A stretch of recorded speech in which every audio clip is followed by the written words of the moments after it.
Hello' everyone, আমি 14 এপ্ৰিলত ৰাতিপুৱা শিৱসাগৰ গৈছিলোঁ। তাৰপিছত ৰাতিপুৱা গৈ 3টা বজাত পাইছিলোঁগৈ। তাতে ৰংঘৰ তল কৰি খাই উঠি ৰাতি তাতে থাকিলোঁ আমি।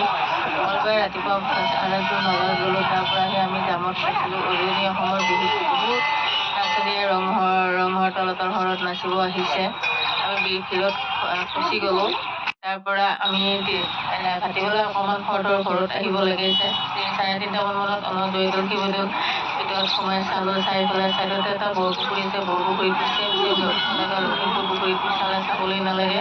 কেতিয়াবা গ'লে তোমালোকে চাবাচোন, যদি দেখা পোৱাখিনি বাৰু গমেই পাব। দেখা নোপোৱাখিনি কলেগৰ পুখুৰীটো লখিমপুৰ পুখুৰীটো চালে আৰু চাব নালাগে। ছাইডতে এটা ৰাস্তা আছে। বেয়া লগা নাই, কম সময়ৰ ভিতৰতে মই অকণমান ভিডিঅ' কৰিছিলোঁ বান্ধৱীটো। তাৰপিছত মই এতিয়া এডিট কৰিছোঁ বাৰু।